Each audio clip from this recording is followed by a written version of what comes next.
सकता है। इसलिए कहते हैं जरा ध्यान से देखना, वीडियो पड़ा है यूट्यूब पे।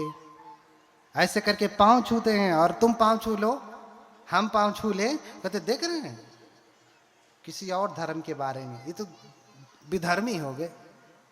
अब पांव छू लिए तो अब तो ये भगवान बुद्ध को नहीं मानेंगे, अब तो बाबा साहब को नहीं मानेंगे, अब अधर्मी हो गए। अब पूरा पाप आकर के घेर लिया, अंदर घुस गया, गला जाम हो गया, सांस नहीं ले पा रहे। हाँ अरे भैया ये लौकिक व्यवहार में चल रहा है। कोई आया पहली बार अभी प्रणाम कर रहा है, सीखेगा। हाँ सीखेगा, उसको कमेंट कर देंगे। लेकिन हमारे धर्म में प्रणाम करने का क्या विधान है? क्या ऐसे हाथ जोड़ करके प्रणाम करने का विधान है? बताए कोई, किस ग्रंथ में लिखा है? ऐसे हाथ जोड़ करके आप भिक्षुओं को भी प्रणाम कर लेते हैं, भंते वंदामी, या दूर से भंते वंदामी ऐसे कर लेते हैं। क्या ऐसा विधान है बौद्ध धर्म में? है क्या? बताओ ना किस ग्रंथ में लिखा है। मैं भी तो जानना चाहता हूं कि मुझसे कौन सा ग्रंथ छूट गया जिसमें तुम पढ़ के आए हो ऐसे कर लेते हो, मैं नहीं समझ पाता। हाँ कौन से ग्रंथ में ऐसा? ऐसे किसी ग्रंथ में नहीं है भिक्षुओं को, बुद्धों को प्रणाम करने का नियम। समझ रहे ना? आप आपस में भले करें नमो बुद्धाय, जय भीम नमो बुद्धाय, लेकिन भिक्षु को जिसकी आप शरण जाते हैं, संगम शरणम गच्छामि, उसको आप ऐसे करते हो और अपने आप को बुद्ध कहते बैठते हो। हाँ अपने आप को बुद्ध कहते हो, ऐसे प्रणाम करते हो। हाँ ऐसा प्रणाम का विधान नहीं है। पंचांग प्रणाम का विधान है, साष्टांग प्रणाम का विधान है, त्रिवार वंदन का विधान है। अभी हमने क्या किया? पंचांग प्रणाम किया। यहाँ बहुत सारे लोग आए होंगे, उन्होंने त्रिवार वंदन किया होगा, पंचांग प्रणाम तो कोई नहीं किया होगा। साष्टांग की तो बात ही छोड़ दीजिए। तिब्बती लामा को देखिए, वो हमेशा साष्टांग वंदन करते हैं, साष्टांग वंदन करते हैं हर दिन 500 500 बार, नहीं तो कम से कम 108 बार तो करते हैं। बोध गया में जाके देखिए, अभी त्रिपिटक का कालचक्र जब पूजा आएगी या त्रिपिटक संगायन का आएगा जब समय, भीड़ लगे रहेगी। उनके अपने अपने बने हुए हैं, वहीं प्रणाम करते हैं हर दिन। तो भैया तुम ऐसे प्रणाम करने का विरोध करते हो तो क्या तुम त्रिवार वंदन करते हो जब जब मिलते हो? तो उससे पूछना चाहिए, प्रश्न आपसे करना। जो ऐसे करने पे बड़ी आपत्ति करता है तो उससे कहना कि तुम बताओ कि ऐसा करने का विधान कहाँ है, कौन से ग्रंथ में है, त्रिपिटक के, या कौन से देश में ऐसा है? कौन से बौद्ध धर्म में ऐसे करके प्रणाम करते हैं? चीन में, जापान में, ताइवान में, कोरिया में, श्रीलंका में, म्यांमार में, थाईलैंड में, बताइए कौन से देश में करते हैं? पूछना उनसे। हाँ इसलिए भगवान को त्रिवार वंदन किया जाता है। अरे तू हाथ को क्या सीने से लगाता है? अपना माथा पटक, जिसमें अहंकार रहता है। जब तक अहंकार नहीं छूटेगा तब तक तू बुद्ध बनेगा कभी। इसलिए तू पटक माथा, ऐसा भगवान कहते हैं। उस अहंकार के सर को जो झुकना, बहुत सारे लोग हैं तो उनको मंच बोलने के लिए नहीं मिलता तो भी नहीं आते हैं, क्योंकि यहाँ तो बनते प्रदेश अकेले बोलेंगे भैया हम सुनेंगे, तुम धर्म तो सुनाओ, हम तो सुनना चाहते हैं, हम धर्म के प्यासे हैं, तुम सुनाओ तो त्रिपिटक से धर्म हम क्यों नहीं सुनेंगे? तुम सुनाओ तो सही। तुम दूसरे धर्मों को गाली दोगे तो हम क्यों सुने? हम तो बाबा साहब के अनुयायी हैं। बाबा साहब का संविधान में ये नियम नहीं देता कि हम किसी के धर्म की निंदा या आलोचना करें। और वही भीम वाले क्या करते हैं? दूसरे धर्मों की निंदा आलोचना करते हैं। भैया तुम अपनी कहो, अपनी दुकान खोले हो तो अपनी दुकान की प्रशंसा करो, पड़ोसी के चक्कर में क्यों पड़े हो? तो कि उसकी दुकान में डालडा मिला है, सड़ा हुआ तेल है, बासी है, महीने भर से छानता है, उसका समोसा बुरा है, खाओगे पेट कर। तुम क्या इससे हो? तुम्हें क्या लेना देना? तुम अपने दुकान की कहो कि ताजे ताजे तेल में बनाया है, घी डाला है, हाँ शुद्ध दूध डाला है, बढ़िया खोआ है, कहो ना। तुम्हारे पास कमी है कहने के लिए, लेकिन तुम्हारे पास तो है ही नहीं। तुम्हारी दुकान में एक को मिठाई, तो दूसरे की मिठाई देख करके तुम्हें जलन होती है। तुम्हारी दुकान में मिठाई है ही नहीं तो दूसरे की मिठाई देख करके जलन होती है। तुम आओ, कोई त्रिपिटक का एक सूत्र की व्याख्या करो, हाँ भद्दाली सूत्र की व्याख्या करो, कम विभंग सूत्र की व्याख्या करो, सम्यक दृष्टि सूत्र की व्याख्या करो, ब्रह्मजाल सूत्र की व्याख्या करो, सामान्य फल सूत्र की व्याख्या करो, छोटे बड़े बहुत सारे सूत्र हैं, किसी एक सूत्र की व्याख्या करो। लेकिन नहीं, इन्होंने तो त्रिपिटक देखा भी नहीं होगा, व्याख्या क्या करेंगे? ये खाली झगड़ा करेंगे। इसलिए मैं बार बार यही कह रहा हूँ कि उनकी बुद्धि खुले, जाने कि भगवान बुद्ध करुणा का, मैत्री का, शांति का धर्म है, और तुम उन्हें क्रांति वाला बना दिए हो, ठीक विरोधी बना दिए हो। भगवान बुद्ध की मूर्ति लगा करके दूसरों को गाली दोगे तो किसी को अच्छा लगेगा? अपने बेटे को तुम कह दो ये बड़ा बदमाश है, अगले दिन से देखना, हाँ पापा मुझे बदमाश कहते हैं। तुम्हारा खून, तुम्हारी औलाद उसको बुरा कहने के बाद तुम्हारी बात मानना छोड़ देती है, और जो तो तुम्हारा है ही नहीं उसको तुम बुरा कहोगे मानेगा? जबकि तुमने अपने औलाद को सही कहा कि ये बदमाश है, दिन भर मोबाइल चलाता रहता है, इधर उधर लड़कियों के चक्कर में घूमता रहता है, लेकिन सही होने के बावजूद भी कह दिया कि ये बहुत दुष्ट है, तो भी तुम्हारा बेटा तुम्हारी बात नहीं मानता। जो तुम्हारा खून है, जिसे तूने पैदा किया, वो नहीं मानता, तो जो तुम्हारा है ही नहीं वो तुम्हारा शत्रु नहीं हो जाएगा? क्यों शत्रु बनाते? क्यों शत्रु बनाते? शत्रु मत बनाइए, करुणा मैत्री लोगों में फैलाइए। जिसे बुद्ध को जानना है जानेगा, नहीं जानना है तो नहीं जानेगा। आप तो मान रहे हैं ना, ये पर्याप्त है। हाँ, ते तादि से पूजे ते निभुत वकुतो भय निसक्का पुण्यं संखातुम इमे तामिति के नुचे। तो वो पुण्य इतना होता है कि उसे इतना इतना इतना इतना करके नहीं बताया जा सकता। इमे तामिति के नची, वो जो पुण्य आप पूजा करके, बुद्धों की, अरहतों की, श्रावकों की पूजा करके आप जो पुण्य अर्जन करते हैं ना, वो पुण्य इतना इतना इतना करके नहीं बताया जा सकता। बहुत पुण्य है। क्यों? क्योंकि अपमयो बुद्ध सगुणम, बुद्ध का गुण असीमित है। इसलिए जब हम कोई आरक्षा मंत्र करते हैं तो आरक्षा मंत्र के बाद हम उसमें कहते हैं कि अपमानो बुद्धो, अपमानो धम्मो, अपमानो संघो। क्या कहते हैं? बुद्ध अपरिमित है, बुद्ध का जो गुण है असीमित है, उसकी कोई सीमा नहीं, बहुत गुण है। अपमयो बुद्ध से गुण, धम्म का जो गुण है असीमित है, संघ का जो गुण है असीमित है, उसकी कोई सीमा नहीं। इतना बल है बुद्धों में। इसलिए आचार्य गोयंका स्वयं गाते हैं। क्या गाते हैं? नमन करे हम बुद्ध को। हमारे मेहताबंत जी कहाँ हैं?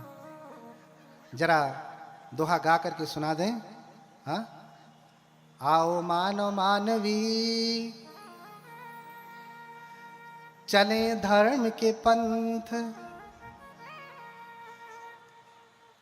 इस पथ चलते संत जन, इस पथ चलते ज्ञानी जन, इस पथ चलते संत।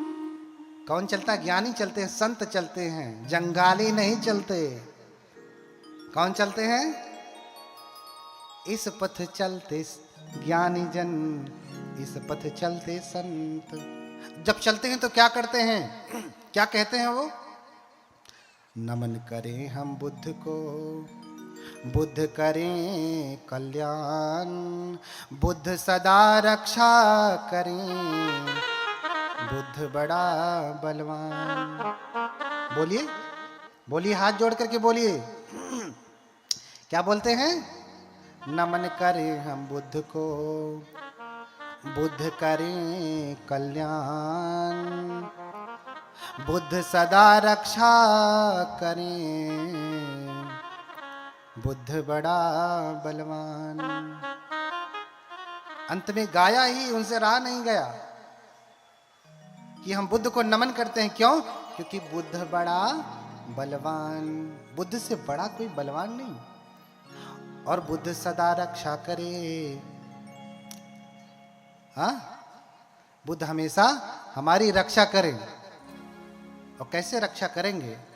पहली बात तो आप समझो कि बुद्ध की पूजा कर भी कौन सकता है। पहले तो तुम्हें करने का भाव जगे, श्रद्धा जगे। पहला प्रश्न, अगर करना भी जाओ तो कौन कर सकता है बुद्ध की पूजा? बताइए, बुद्ध की पूजा कौन कर सकता है? एक को प्रश्न का उत्तर ना, कुल वैज्ञानिक झूठे बने लेना है। हाँ, बुद्ध की पूजा कौन कर सकता है? इसका उत्तर कहां दिया गया? उत्तर मैं देता हूं, आप ढूंढते रह जाएंगे। इसलिए तो आया हूं। उतने दूर से उपासिका ने टिकट विकट करवा करके बुलाया कि आइए भंते जी, इन सबको सुनाइए। अपने घर पे भी बुला लेते, इतना खर्चा भी नहीं करना पड़ता, हाँ, ज़्यादा समय भी उनको दे देते। अब तो हम वहीं रह करके भी उनको समय नहीं दे पा रहे। वो जब से आए हैं तब से कह रही भंते जी हमारे घर में आधे घंटे की पूजा कर दीजिए। आधे घंटे की पूजा नहीं कर पा रहा हूँ उनके घर में, कभी इधर कभी उधर कभी उधर। कोई कह रहा अपना अपना पाँव यहाँ रख दीजिए, कोई कह रहा अपना पाँव यहाँ रख दीजिए। हम कहें कि यहीं रुको, काट के यहीं दे दे रहे, रखते रहना इधर उधर। हाँ, सारा पुण्य पहुए रखवाने में हो गया। हाँ, उसका भी पुण्य है, लेकिन सारा पुण्य पांव रखवाने में, कथा के आयोजन में नहीं। सबसे बड़ा दान क्या कहा भगवान ने? क्या कहा? आप दान बहुत कुछ करते हैं, लेकिन सबसे बड़ा दान क्या है? हाँ, धम्म दान। धम्म दान, सब दानंग धम्म दानंग जिनाति। धर्म का दान सबसे बड़ा दान है इस धरती पे। कपड़ा भी फट जाता है, भोजन भी पच जाता है, हाँ, वाहन भी पुराना हो जाता है, चीवर भी फट जाता है, जो कुछ भी आप देते हैं नष्ट हो जाता है।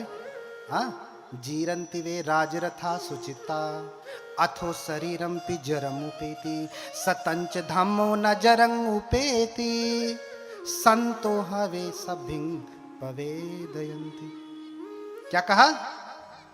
बुद्ध के भिक्षुओं को संत भी कहा जाता है। संत, संत आप जानते हैं ना, संत रैदास, संत कबीर, ये सब वज्रयान से ही पैदा हुए हैं। व्याख्या करने का समय नहीं है, मजबूरी है, मैं चाह के भी नहीं कर पा रहा हूँ। बहुत बातें हैं, कैसे उत्पन्न हुए हैं, एक एक बातें बहुत गहरी हैं। बस इतना समझें, संतो हवे सब भिंग पवेदयन्ति, ये धम्पत की गाथा है, कबीर के बीजक से नहीं लिया गया है, साखे शब्द रमैनी से नहीं लिया गया। ये कबीर से पहले का वचन है, संतो हवे सब भिंग पवेदयन्ति। हाँ, क्या? जीरन्ति वे राजरथा सुचिता। अरे राजा का सुचित्रित रथ भी, सुंदर रथ भी पुराना हो जाता है, नष्ट हो जाता है। अथो शरीरम पिजरम उपेति, शरीर भी पुराना होकर के नष्ट हो जाता है। सतंच धम्मो न जरम उपेति, लेकिन क्या पुराना नहीं होता? पुराना क्या नहीं होता? क्या नष्ट नहीं होता? तो बुद्ध ने कहा भिक्षुओं को संत कहा जाता है। इतना ही नहीं, जितने भी बुद्ध हुए हैं उनको भी क्या कहा जाता है? संत कहा जाता है, संत। सतंच धम्मो न जरम उपेति। संतों का धर्म कभी भी बूढ़ा नहीं होता, बूढ़ा पुराना नहीं होता, कभी नष्ट नहीं होता। संतो हवे सब भिंग पवे। जितने भी बुद्ध हैं ये कहते आ रहे हैं हमेशा से, जितने भी बुद्ध हैं होने वाले और जितने होंगे वो सब कहते आए हैं। हम भी वंदना में कहते हैं ना, ये च बुद्धा अतीता च ये च बुद्धा अनागता। पच्चू पढ़ना चाहिए बुद्धा, जो भूतकाल में थे, जो वर्तमान काल में जो है, भविष्य काल में होंगे, जो वर्तमान में है। अहं वंदामि सर्वदा, मैं हमेशा उनकी वंदना करता हूँ, वंदना है ना। तो तीनों कालों में बुद्ध हमेशा रहते हैं। क्यों? क्योंकि ये धरती कभी अरहतों से खाली नहीं होती। असुन्यो लोके अरहंते ही, यह धरती कभी भी अरहतों से खाली नहीं होती। पर स्त्री भवति परधनेन स्पृहा यस्य पुंसो मिथ्यावादी सहयः स्यान्न पिबति मदिराम पाणिनो यो न हन्यात्। हाँ, पूजा कौन कर सकता है? हाँ, मातेवासीत पर स्त्री भवति, जो दूसरे की स्त्री को माँ के समान समझता है, माँ के समान, उसकी अपनी स्त्री ही स्त्री है, उसके लिए पत्नी है। दूसरी कोई सुंदर स्त्री दिख जाए तो वो उसे पत्नी के भाव से नहीं देखता है। किस भाव से देखता है? माँ के भाव से देखता है। परधनेन स्पृहा यस्य, दूसरे के धन में जिसकी कोई स्पृहा नहीं, उसको चोरने की, लूटने की या प्राप्त करने की कोई कामना नहीं करता। परधनेन स्पृहा यस्य पुंसो मिथ्यावादी। और जो पुरुष है वो मिथ्यावादी नहीं है, सत्य बोलने वाला है। सत्य क्या करने वाला? क्या करने वाला? सत्य बोलने वाला। सहयस्यान्न न पिबति मदिराम। देखो तुम्हें बुद्ध की पूजा करनी है तो कितनी तैयारी करनी पड़ती है। कौन बुद्ध की पूजा कर सकता है? और जो ये लोग आजकल के वैज्ञानिक नहीं कर रहे हैं तो नहीं है करें, मैं तो कहता हूं, क्योंकि ये कर भी नहीं पाएंगे। हाँ, एक बार मैं वहां पे था सारनाथ में, पहले जहां पे मंदिर में रहता था, पहले वाले में एक उपासक जी आए, नाम नहीं लेना चाहता हूं, लेकिन मुझे लगता है कि आगे बैठा हुआ वर्ग उन्हें जानता है, बहुत प्रसिद्ध उपासक हैं, उनका बड़ा संघ है। उन्होंने कहा कि भंते जी 5वां सील हटा नहीं दिया जाए? हाँ, सुरा मेरे, शराब पीना, ये तो शाकाहारी भी है, अंगूर से बनता है, महुआ से बनता है, इसे हटा ना दिया जाए? हाँ हाँ, बोलिए भगवान बुद्ध की। बुद्ध क्या कहते हैं? पियत शराब जमावत जुआ, जियत न जाने हूं मुआ। कोई शराब पीता है, जुआ खेलता है, तो उसको जिंदा मत समझिए, मरा हुआ है। उसे तो सुगंध दुर्गंध का पता भी नहीं चलता, अच्छे बुरे का पता भी नहीं चलता।